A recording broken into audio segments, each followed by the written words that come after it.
ओम शांति। आज 17 सितंबर 2020 सतगुरुवार के अमावस के विशेष दिन के बाप दादा के मधुर महावाक्य सुनेंगे। बाबा संगम युग के महत्व को समझा रहे हैं। कलयुग का अंत और सतयुग के आदि का बीच का समय, जिसे पुरुषोत्तम संगम युग कहते हैं। इस पुरुषोत्तम संगम युग पर बाबा कहते, तुम बच्चे एक जन्म में 21 जन्मों के लिए कमाई जमा करते हो। ये एक ही जन्म में राजयोग की पढ़ाई को पढ़कर दैवी गुणों वाले संस्कार संगम युग पर ही भरते हो। संगम युग पर आत्मा अपने पिता परमात्मा से मिलकर संतुष्ट व तृप्त हो जाती है। उसकी भटकन सदा के लिए समाप्त हो जाती है। ऐसा ये सुहावना समय, जबकि आत्मा की जन्म जन्मांतर की प्यास बुझ जाती है, क्योंकि उसे सत्य पिता से सत्य ज्ञान प्राप्त हो जाता है। ये संगम युग ही ऐसा है जिसमें बाबा कहते, तुम बच्चे ever healthy, ever wealthy, ever happy बनते हो। खुशियों के खजाने से भरपूर हो जाते हो। सदा उड़ते रहते हो, उमंग उत्साह में रहते हो। हर पल हर सेकंड आत्मा को परमात्मा के साथ का अनुभव होता है। और अतीन्द्रिय सुख का आत्मा अनुभव करती है। सुख का वह एहसास आत्मा इस संगम युग पर ही करती है। इसलिए बाबा कहते, तुम्हें बेहद का बाप, बेहद का परिवार, बेहद का ज्ञान ये संगम युग पर ही मिलता है। तो इतने खुशियों के खजाने, खुशियों के लिए वरदान बच्चों को मिलते हैं, बच्चे माला माल बन जाते हैं। तो अगर केवल इस संगम युग की स्मृति रहे तो भी कभी उदासी, मायूसी, परेशानी, दुख महसूस नहीं होगा, क्योंकि यह हमारी चढ़ती कला होती है। हर सेकंड में, हर बात में हमारा कल्याण समाया हुआ है। इस संगम युग पर कभी भी अकल्याण तो हो ही नहीं सकता। इसलिए सदैव याद रखना है कि जो हुआ वो अच्छा हुआ, जो हो रहा है वह भी बहुत अच्छा, और जो भविष्य में होने वाला है वह भी ड्रामा अनुसार बहुत अच्छा है। और सदैव अच्छा समझेंगे तो मन की स्थिति एक रस रहेगी। तो इसलिए संगम युग को, बाप को कभी भी भूलना नहीं है और कमाई जमा करते रहना है। आज के विशेष दिन पर हम ऐसी गई हुई आत्माओं को भी याद कर रहे हैं,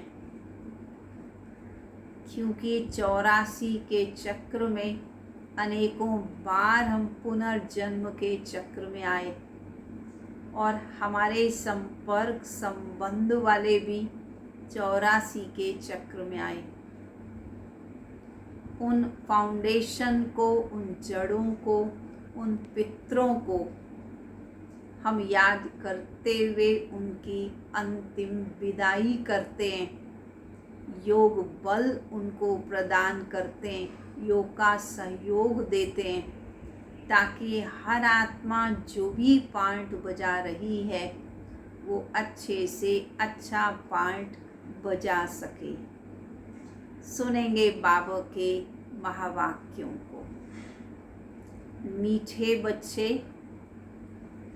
तुम्हें इस पुरुषोत्तम संगम युग पर ही उत्तम से उत्तम पुरुष बनना है। सबसे उत्तम पुरुष हैं ये लक्ष्मी नारायण। प्रश्न है, तुम बच्चे बाप के साथ साथ कौन सा एक गुप्त कार्य कर रहे हो? बाबा भी करते हैं और बच्चे भी बाबा के साथ उस गुप्त कार्य को कर रहे हैं।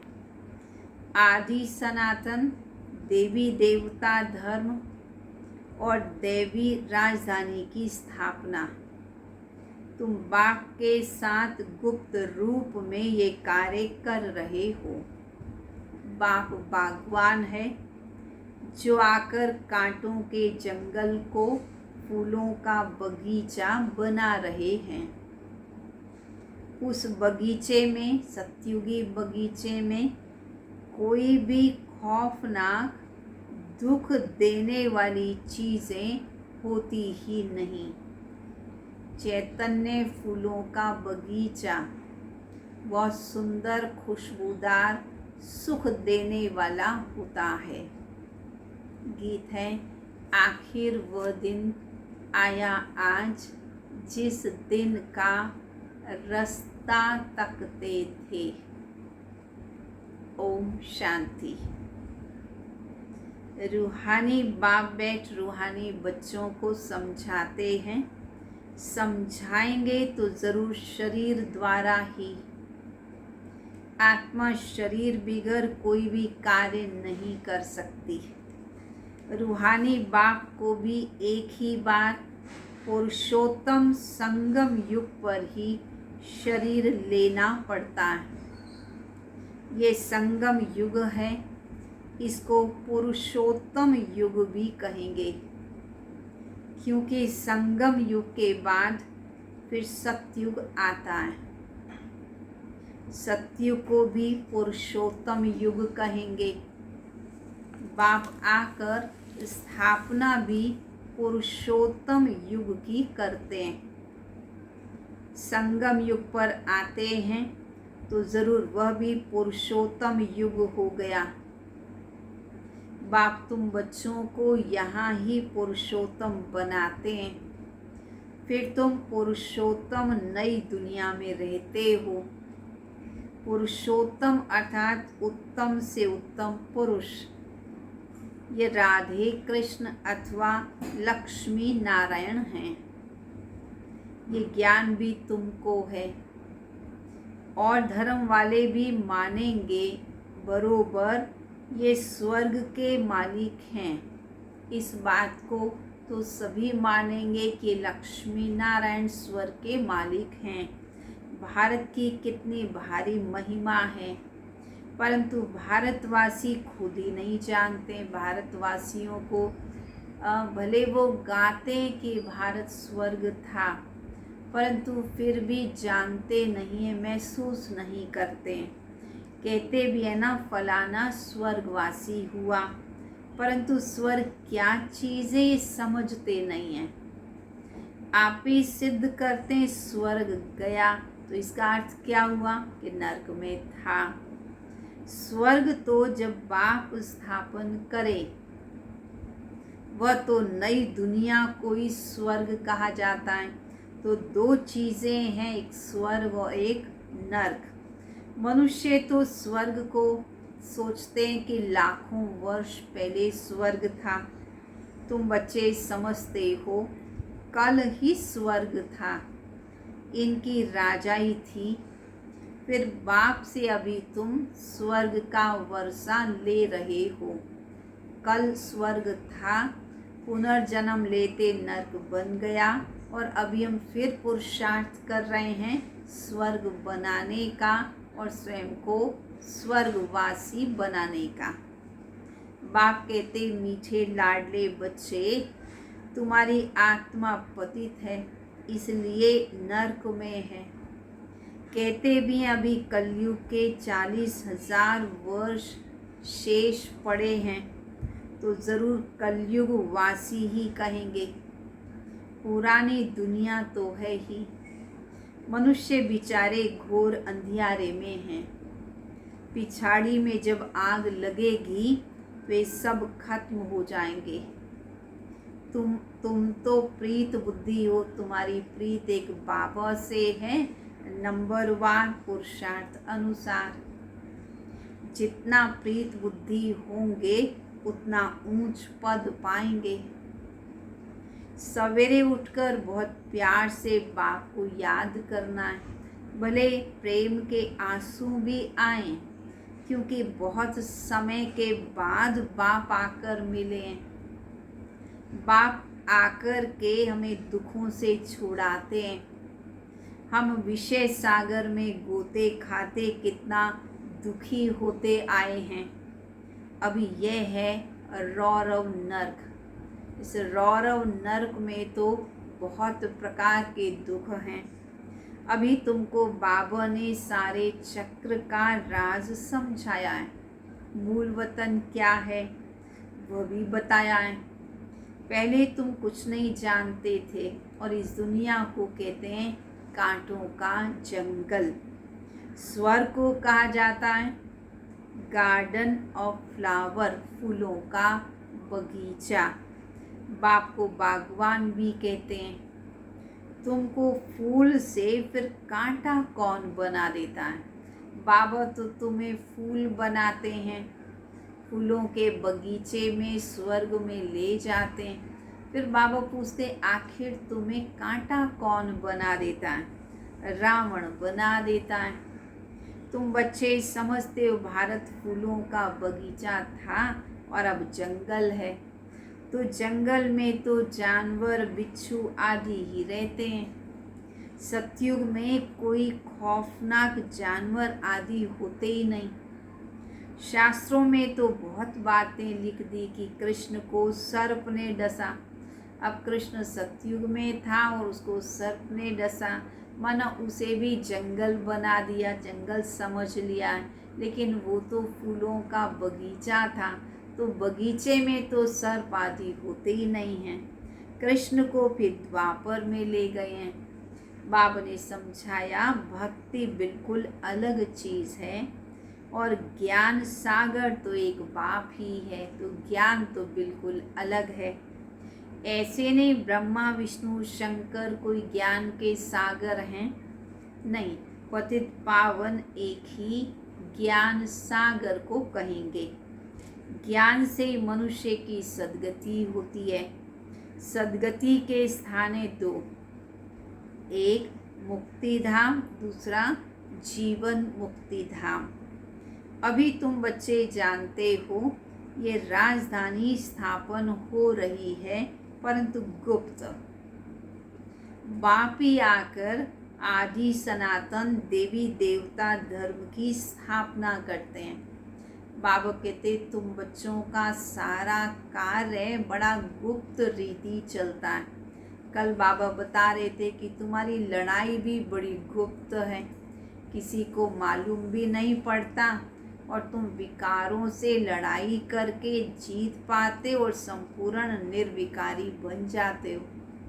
आज बाबा कह रहे हैं कि तुम गुप्त राजधानी स्थापन कर रहे हो। बैठे बैठे योग लगाते, ज्ञान सुनते, सेवा करते तुम इसी धरा को स्वर्ग बना देते हो। बाकी किसी को ये पता ही नहीं लगता कैसे गुप्त रीति में सतयुगी दुनिया की स्थापना भी हो गई। बाप को अपना और रचना के आदि मध्यंत का परिचय देना पड़ता है। बाप आकर आदि सनातन देवी देवता धर्म की स्थापना करते हैं, तो सब अपने अपने मनुष्य चोले में आते हैं। बाप को अपना चोला तो है नहीं, इसलिए इनको निराकार गॉड फादर कहते हैं। बाकी सब हैं साकारी। इनको कहा जाता है इनकॉर्पोरियल गॉड फादर, निराकार परमपिता परमात्मा। तुम आत्माएं भी वहाँ परम धाम की रहने वाली हो। बाप भी वहाँ रहते हैं, परंतु है सब गुप्त। बाप ही आकर आदि सनातन देवी देवता धर्म की स्थापना करते हैं। मूल वतन में कोई दुख नहीं होता है, शरीर ही नहीं है। बाप कहते तुम्हारा कल्याण तो है ही एक बात में। किस बात में कल्याण है तुम्हारा? एक बात मुख्य कौन सी? एक बाप को याद करो, मन मना भाव, बस इसी में कल्याण समाया हुआ है। बाप का बच्चा बने, बच्चे को वर्षा तो अंडरस्टूड है मिलेगा ही। अल्लाफ को याद किया तो वर्षा ज़रूर मिलेगा। सतयुगी नई दुनिया का, इस पतित दुनिया का विनाश भी ज़रूर होना ही है। अमरपुरी में जाना ही है। अमरनाथ तुम पार्वतियों को अमर कथा सुना रहे हैं। अमरनाथ है शिव बाबा, हम बच्चे हैं पार्वतियाँ, तो बाबा हमें अमर कथा सुना रहे हैं। तीर्थों पर कितने मनुष्य जाते हैं, अमरनाथ पर भी कितने जाते हैं, जबकि वहाँ ये समझते हैं कि बर्फ़ का बहुत बड़ा शिवलिंग अपना बन जाता है, उसकी पूजा करते हैं। परंतु वास्तव में बाबा कहते हैं वहाँ कुछ भी नहीं, सच की तो रत्ती भी नहीं है। गाया भी जाता झूठी काया, झूठी माया, झूठा सब संसार। इसका भी अर्थ तो होना चाहिए। अर्थ क्या है कि दुनिया है ही झूठी, विनाशी। ये भी ज्ञान की बात है। ऐसे नहीं कि ग्लास को ग्लास कहना झूठ है, ये बात नहीं है। परंतु झूठी का अर्थ है ये नाशवान है, और मनुष्यों में झूठ बोलने की आदत भी इतनी पक्की पड़ गई है कि झूठ बोलना पाप ही नहीं समझते हैं। सोचते हमारा बचाव हो गया, हमारा फ़ायदा हो गया, बस झूठ बोल लेते हैं। परंतु बाबा कहते ये है ही झूठी दुनिया। बाकी बाप के बारे में भी जो कुछ बोलते वो भी झूठ बोलते हैं। सच बोलने वाला तो एक ही बाप है। अभी तुम जानते हो बाबा आकर सच्ची सच्ची सत्यनारायण की कथा सुनाते हैं। झूठे हीरे मोती भी होते हैं। आजकल झूठ का बड़ा शो है। झूठ की चमक ज़्यादा होती है। ऐसी ज्वेलरी होती है जो आर्टिफिशियल है, उसमें बहुत चमक होती है। ऐसे जो झूठे इंसान हैं, झूठ के आधार पर ही चलते हैं, ऐसे लोगों के प्रिय बन जाते हैं कि बहुत होशियार है, बहुत चतुर है, बहुत ये आगे बढ़ा है अपनी समझ से। परंतु झूठ बोलने से अगर हम आगे बढ़े, झूठ बोलने से, रिश्वत लेने से, गलत काम करने से यदि हम धनवान बने, इसको कोई भी प्रकार की हम उन्नति या आगे बढ़ना नहीं कहेंगे। क्योंकि अंदर में तो कॉन्शियस खाती रहती है, हमने दूसरे का हिस्सा छीना है, हमने दूसरे को दुख दे कर के हम आगे बढ़ें। अगर अंदर में ऐसी बातें चलती हैं, भले हम कितना भी आगे बढ़ गए, लेकिन जहाँ मन कमज़ोर है, मन दुखी है, वो कभी भी अपने आप को आगे नहीं समझे। तो बाबा कहते आज की दुनिया में झूठ का बोलबाला, उनकी चमक ऐसी होती जो सच्चे से भी अच्छी। ये झूठे पत्थर पहले नहीं थे, पीछे में विलायत से आए हैं। झूठे सच्चे साथ मिला देते हैं, पता ही नहीं पड़ता। फिर ऐसी चीज़ें भी निकली जिसे परखते हैं। झूठे सच्चे को मिला दिया ताकि पता ना लगे। फिर ऐसे भी इंस्ट्रूमेंट बन गए जिससे परख सकते हैं कि ये झूठा है या सच्चा है। उसी मशीन, उसी इंस्ट्रूमेंट को रख देते हैं तो तुरंत पता लग जाता है सच्चा क्या है। मोती भी ऐसे झूठे निकले जो ज़रा भी पता नहीं पड़ सकता। अभी तुम बच्चों को कोई संशय नहीं रहता। संशय वाले फिर यहाँ आते ही नहीं हैं। तुम्हें कोई संशय नहीं है इसलिए तुम आते हो। परंतु जिनको संशय है, वो उलझन में उलझे रहते हैं, वो यहाँ पर आते ही नहीं हैं। प्रदर्शनी में कितने ढेर आते हैं। बाप कहते हैं बड़े बड़े दुकान निकालो, यह एक ही तुम्हारा सच्चा दुकान है। तुम सच्ची दुकान खोलते हो। बड़े बड़े सन्यासियों की बड़ी बड़ी दुकानें होती हैं जहाँ बड़े बड़े मनुष्य जाते हैं। तो बाबा कहते तुम भी सीखो क्या करना है। तुम भी बड़े बड़े सेंटर्स खोलो। भक्ति मार्ग की सामग्री और ज्ञान मार्ग की सामग्री में बहुत अंतर है। ऐसे भी नहीं कहेंगे भक्ति कोई शुरू से चली आई है, नहीं। ज्ञान से होती है सदगति अर्थात दिन। वहाँ संपूर्ण निर्विकारी विश्व के मालिक थे। मनुष्यों को यह भी पता नहीं है लक्ष्मी नारायण विश्व के मालिक थे। सूर्यवंशी और चंद्रवंशी और कोई धर्म होता ही नहीं। बच्चों ने गीत भी सुना। तुम समझते हो आखिर वह दिन आया आज संगम का, जो हम आकर अपने बेहद के बाप से मिले हैं। बेहद का वर्षा पाने का पुरुषार्थ करते हैं। सतयुग में तो ऐसे नहीं कहेंगे आखिर वह दिन आया आज। वो लोग समझते हैं बहुत अनाज होगा, यह होगा। समझते हैं स्वर्ग की स्थापना हम करते हैं। कुछ 2-4 साधन बना दिए, कुछ आविष्कार कर लिए, तो सोचते हैं हमने तो स्वर्ग बना दिया है।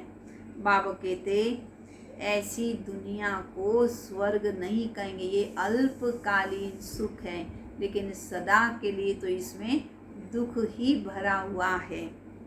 समझते हैं आजकल लोग कि स्टूडेंट्स का नया ब्लड है, ये बहुत मदद करेंगे, इसलिए गवर्नमेंट भी बहुत मेहनत यूथ पर करती है, युवा लोगों पर करती है। फिर वो पत्थर मारने में देरी नहीं करते, तोड़ फोड़ कर देते हैं, हंगामा मचा देते हैं।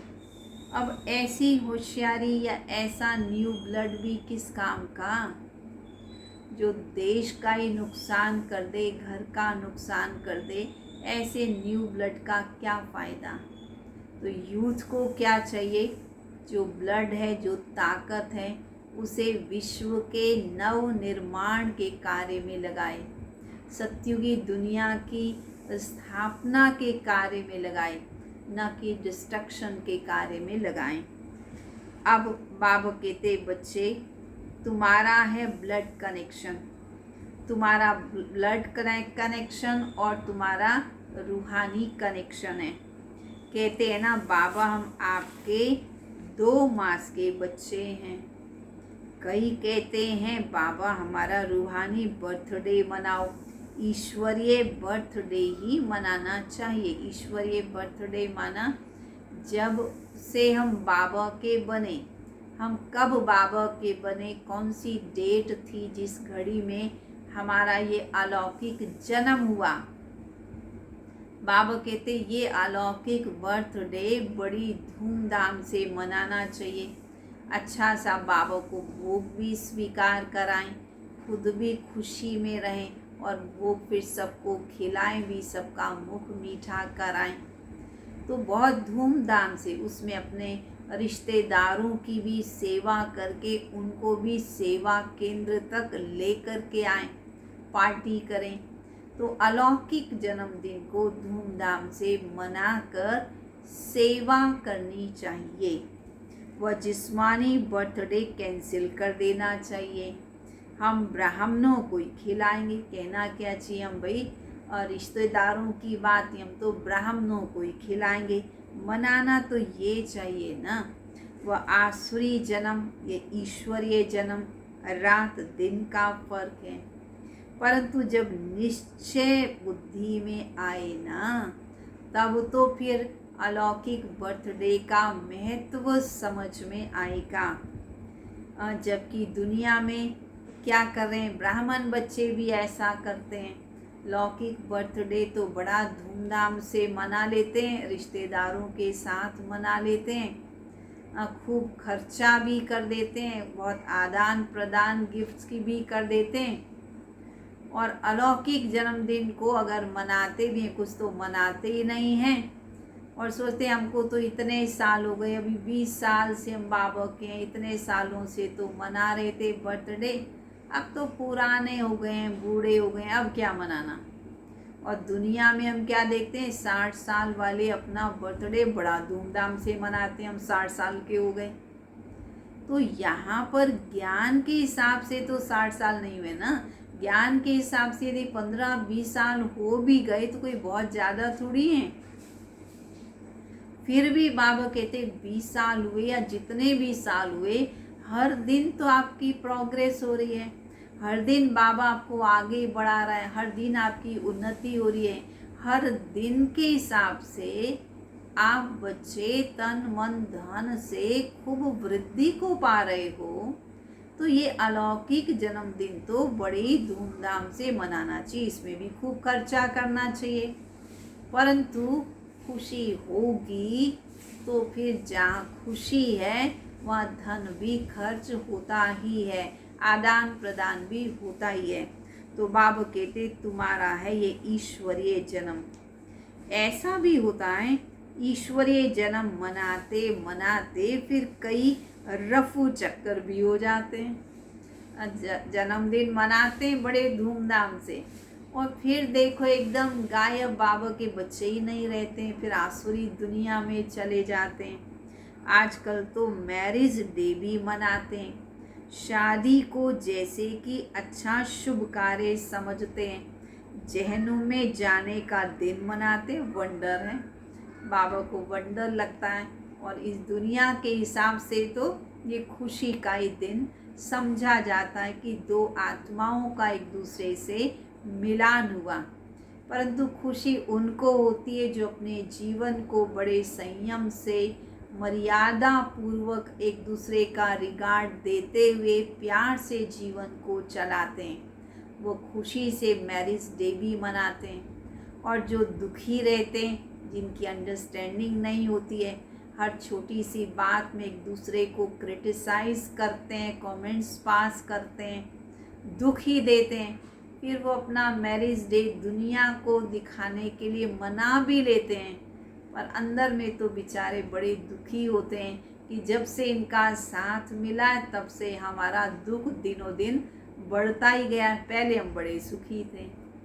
तो बाबा कहते बच्चे जो मनाओ वो खुशी को बढ़ाने के लिए, सुख को बढ़ाने के लिए मनाओ।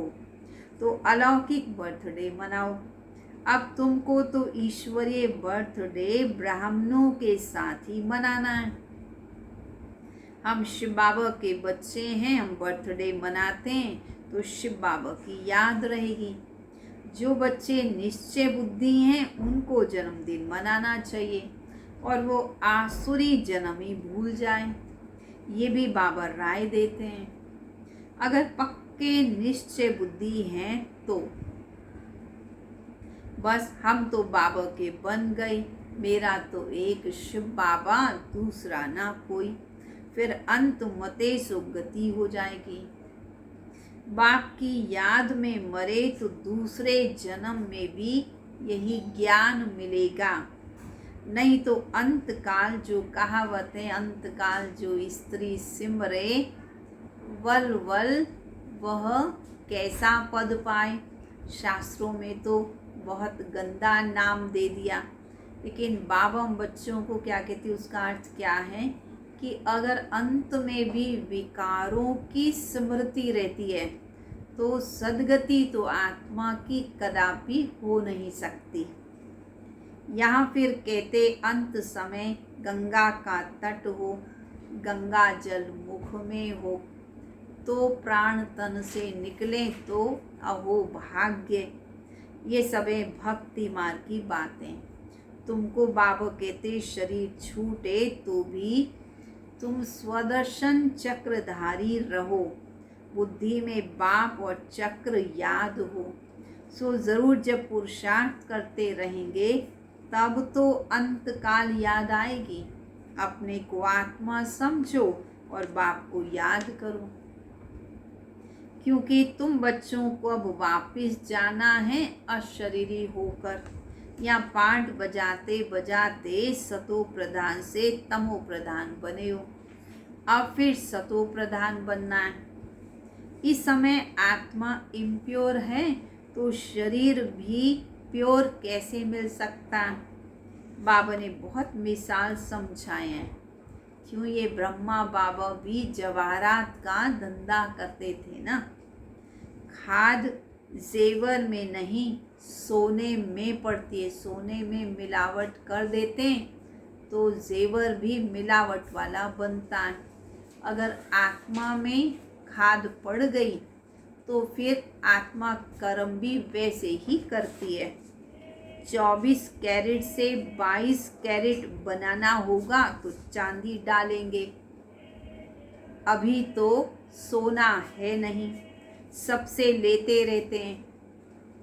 आजकल नोट भी देखो कैसे बनाते हैं, कागज भी नहीं रहा।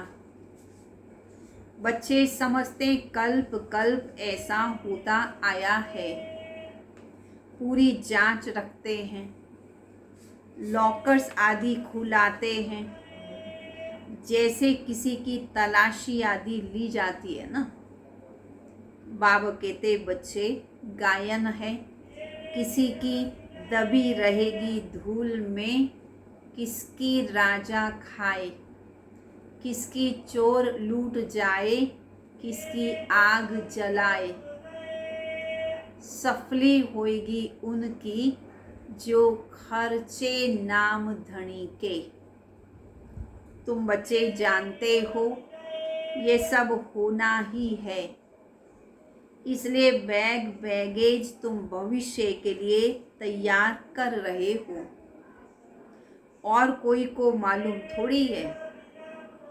मोनिका बहन, तुमको ही वर्षा मिलता है 21 जन्मों के लिए।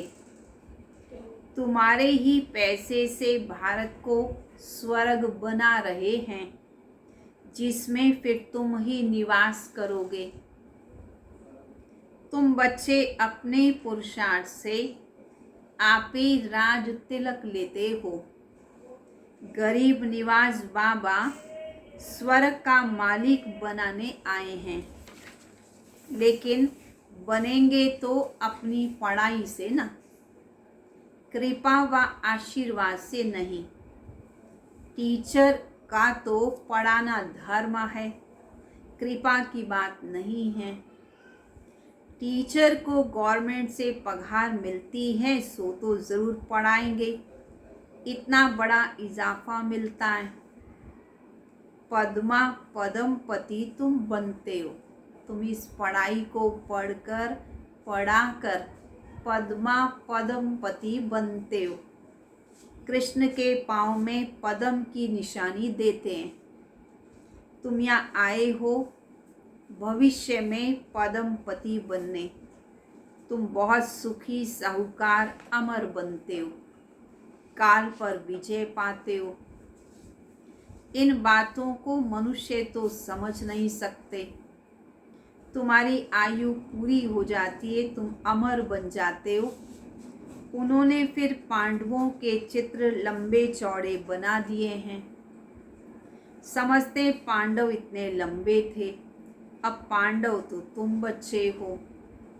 उनके समझने और तुम्हारे समझने में रात दिन का फर्क है। मनुष्य कोई जास्ती लंबे तो होते ही नहीं, ज़्यादा से ज़्यादा 6 फुट होते हैं। भक्ति मार्ग में पहले शिव बाबा की भक्ति होती, वह तो बड़ा शिवलिंग बनाते हैं। पहले शिव बाबा की अव्य विचारी भक्ति चलती है, फिर देवताओं की मूर्तियाँ बनाते हैं, उनके फिर बड़े बड़े चित्र बनाते हैं, फिर पांडवों के बड़े बड़े चित्र बनाते हैं। ये सब पूजा के लिए चित्र बनाते हैं। लक्ष्मी की पूजा 12 मास में एक बार करते हैं, और जगदम्बा की पूजा रोज़ करते हैं। ये भी बाबा ने समझाया, तुम्हारी डबल पूजा होती है। मेरी तो सिर्फ आत्मा यानी शिवलिंग के रूप में पूजा होती है, तुम्हारी शालिग्राम के रूप में भी पूजा होती है, फिर देवताओं के रूप में भी पूजा होती है। रुद्र ज्ञान यज्ञ रचते हैं तो कितने शालिग्राम बनाते हैं, तो कौन बड़ा हुआ। तब बाबा बच्चों को नमस्ते करते हैं। बाबा समझते हैं ये मेरे बच्चे तो मेरे से भी बड़े हैं, इसलिए बाबा बच्चों को नमस्ते करते हैं। कितना ऊंच पद तुम्हें प्राप्त कराते हैं। बाबा कितनी गुह्य बातें सुनाते हैं, तो बच्चों को कितनी खुशी होनी चाहिए। हमको भगवान पढ़ाते हैं भगवान भगवती बनाने के लिए, कितना शुक्रिया मानना चाहिए। बाप की याद में रहने से स्वप्न भी अच्छे आएंगे, साक्षात्कार भी होंगे। अच्छा, मीठे मीठे सिक्किलदे बच्चों प्रति माता पिता बाप दादा का याद प्यार और गुड मॉर्निंग। रूहानी बाप की रूहानी बच्चों को नमस्ते। रूहानी बच्चों की रूहानी बाप दादा को नमस्ते नमस्ते नमस्ते। धारणा के लिए मुख्य सार, अपना ईश्वरीय रूहानी बर्थडे मनाना है, रूहानी कनेक्शन रखना है, ब्लड कनेक्शन नहीं। आसुरी जिस्मानी बर्थडे भी कैंसिल। कौन सा बर्थडे मनाएं? ईश्वरीय जन्मदिन मनाएं व फिर लौकिक याद भी न आए। दूसरा, अपना बैगेज भविष्य के लिए तैयार करना है। अपने पैसे भारत को स्वर्ग बनाने की सेवा में सफल करने हैं। अपने पुरुषार्थ से अपने को राज तिलक देना है। वरदान, स्मृति का स्विच ऑन कर सेकंड में अशरीरी स्थिति का अनुभव करने वाले प्रीत बुद्धि भाव। जहाँ प्रभु प्रीत है वहाँ अशरीरी बनना एक सेकंड के खेल समान है। जैसे स्विच ऑन करते अंधकार समाप्त हो जाता है, ऐसे प्रीत बुद्धि बन स्मृति का स्विच ऑन करो तो देह और देह की दुनिया की स्मृति का स्विच ऑफ हो जाएगा। ये सेकंड का खेल है। मुख से बाबा कहने में भी टाइम लगता है, लेकिन स्मृति में लाने में टाइम नहीं लगता। एक सेकंड में दिल से कहा बाबा, बस ये स्विच ऑन करते ही सारा अंधकार समाप्त हो जाता है। ये बाबा शब्द ही पुरानी दुनिया को भूलने का आत्मिक बॉम्ब है। स्लोगन, देह भान की मिट्टी के बोझ से परे रहो तो डबल लाइट फरिश्ता बन जाएंगे। देह भान की मिट्टी के बोझ से परे रहो तो डबल लाइट फरिश्ता बन जाएंगे। अच्छा, ओम शांति। आज तो सतगुरुवार है, सभी मिल कर के हारमोनी सेंटर में भोग लगाएंगे। ओम शांति। चलेंगे बाबा की याद में।